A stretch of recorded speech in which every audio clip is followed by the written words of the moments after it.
आज अगर mid cap और स्मॉल कैप इंडेक्स का आंकड़ा देखोगे तो आज रिकवरी ज़्यादा देखने को मिला है। एक ऐसा समय था मार्केट में बहुत ज़्यादा गिरावट देखने को मिला, स्पेशली मैं अभी मिड कैप और स्मॉल कैप की बात कर रहा हूँ। अब mid cap small cap index में ऐसा लगा कि अगर लार्ज कैप इंडेक्स 1 से 1.5% टूटा है तो करीबन 2 से 2.5% का दबाव यहाँ देखने को मिल सकता है। लेकिन यहाँ पे रिकवरी हुआ, मिड कैप और स्मॉल कैप में बहुत बड़े करेक्शन से हम बच गए। देखो, अगर आज देखा जाए तो मिड कैप गिरने के बाद यहाँ पे करीबन 342.73% का रिकवरी किया। हालांकि मिड कैप में 144 पॉइंट का गिरावट मार्केट बंद होते होते हमें देखने को मिला। अगर मैं स्मॉल कैप इंडेक्स की बात करूं तो स्मॉल कैप इंडेक्स में भी करीबन 0.85% का रिकवरी देखने को मिला। 477 पॉइंट का रिकवरी, यहाँ भी मार्केट क्लोज होते होते 160 पॉइंट के करीब में दबाव देखने को मिला। आज अगर हम बात करें तो करीबन लार्ज कैप में 1% के ऊपर का गिरावट देखने को मिला, चाहे आप सेंसेक्स की बात कर लो या फिर आप निफ्टी 50 की बात कर लो। आखिर किन कारणों से गिरावट हुआ, जी हाँ, इतना बड़ा गिरावट क्यों देखने को मिला। कल के वीडियो में मैंने आपके सामने स्टेटमेंट दिया था कि अगर फेड के द्वारा रेट में कटौती देखने को मिलता है तो उसका असर इंडियन स्टॉक्स मार्केट में ज़्यादा देखने को मिल सकता है। इट मीन्स कि रेट का कटौती होगा तो मार्केट में पॉजिटिव आंकड़े जुड़ सकते हैं, लेकिन फिर भी यहाँ पे मार्केट नेगेटिव में क्यों देखने को मिला। कल की बात करें तो फेड के साइड से डिसीजन आया 0.25 पॉइंट का यहाँ पे रेट में कटौती किया जाएगा। अब डो जोन्स इसको पॉजिटिव ले सकता था, मार्केट पॉजिटिव ले सकते थे, लेकिन फिर भी कल अगर आप डो जोन्स का आंकड़ा देखोगे तो करीबन 2.5% के ऊपर टूटा है।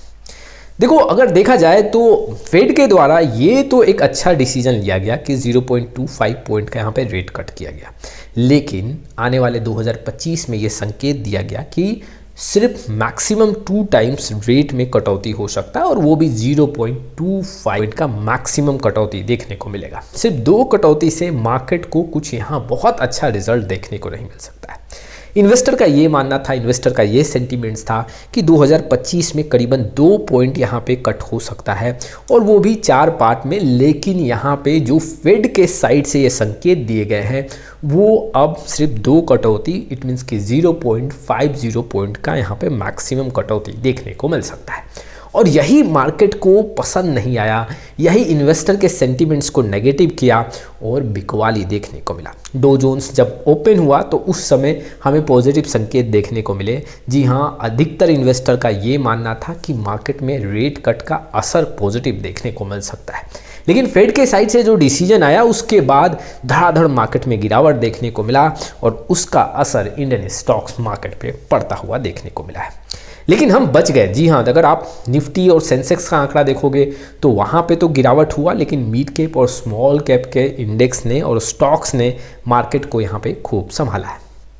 आज मैं अगर आपके सामने आंकड़े रखूं कि मार्केट का क्या स्थिति रहा, सकते हो निफ्टी 50 में 1% के ऊपर का गिरावट देखने को मिला। निफ्टी स्मॉल कैप 50 करीबन 0.42% टूटा है। निफ्टी मिड कैप 100 में 0.28% का गिरावट है। बीएससी स्मॉल कैप में 0.28% का दबाव, निफ्टी मिड कैप 50 में 0.36 और यहाँ पे निफ्टी आईटी में ना प्रॉफिट ना लॉस, इट मीन्स की मामूली सा 0.05 पॉइंट यहाँ पे बढ़ता हुआ देखने को मिला है। देखो, इन्वेस्टर को बता दूं कि आज ऐसा समय था कि सेंसेक्स में करीबन 1000 पॉइंट का दबाव देखने को मिला, कैप में भी करीबन यहाँ पे 700-800 पॉइंट का दबाव देखने को मिला, लेकिन मार्केट में यहाँ पे कुछ मिड कैप और स्मॉल कैप में रिकवरी देखने को मिला। जैसे जैसे मार्केट क्लोज की तरफ बढ़ा, जी हाँ, रिकवरी मिड कैप और स्मॉल कैप में हमें देखने को मिला। लेकिन कैसे स्टॉक्स ने सबसे ज़्यादा यहाँ पे मार्केट को तोड़ा है, जैसे बजाज फिनसर्व की बात करूं तो करीबन 2.53% ये टूटा है। एशियन पेंट्स लगातार गिरता जा रहा है, करीबन 2.29% आज टूटा है। जेएसडब्ल्यू स्टील की बात करूं तो 2% के ऊपर का गिरावट है। बजाज फिनांस भी 2% के ऊपर टूटा है और ग्रासिम में भी 2% के ऊपर का गिरावट देखने को मिल रहा है। ये दिग्गज स्टॉक्स हैं जिसमें गिरावट काफ़ी ज़्यादा देखने को मिला और इसके चलते भी निफ्टी 50 में दबाव काफ़ी ज़्यादा बनता हुआ देखने को मिला है। और देखो, इन्फ्लेशन रेट भी काफ़ी ज़्यादा इंडियन स्टॉक्स मार्केट पे असर डाल रहा है। जैसे जैसे इन्फ्लेशन रेट इंक्रीज हो रहा है और ये मार्केट के लिए काफ़ी गंभीरता की बात है। इन्वेस्टर को मैं ये भी बता दूं कि आज जो एशियन मार्केट रहा दबाव में ओपन होता हुआ देखने को मिला।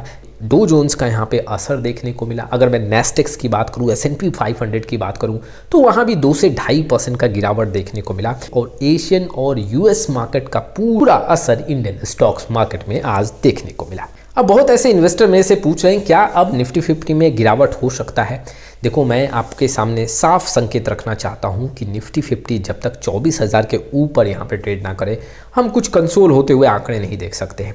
24,000 के अगर नीचे यहां पे निफ्टी 50 ट्रेड कर रहा है तो दबाव यहां पे बनता हुआ देखने को मिल सकता है, गिरावट और भी देखने को मिल सकता है। चलिए अब म्यूचुअल फंड इन्वेस्टर के बारे में कुछ पॉइंट्स में रखता हूं जो कि मैं हमेशा हर एक दिन वीडियो में कवर करता हूं। सबसे पहले अगर मैं आपके सामने डेटा रखूं तो 2024 में सबसे ज़्यादा AUM में कैसे म्यूचुअल फंड में ग्रोथ देखने को मिला है। अगर देखा जाए तो 2024 में 84 से 85% का ग्रोथ ऐसे कैटेगरी के म्यूचुअल फंड में देखने को मिल रहा है। मैं कैसे म्यूचुअल फंड की बात कर रहा हूँ, मैं इंडेक्स फंड की बात कर रहा हूँ। इंडेक्स फंड में जो AUM में चेंजेस हुआ है वो 2023 से 2024 के आंकड़ों में काफ़ी बड़ा बदलाव देखने को मिला है।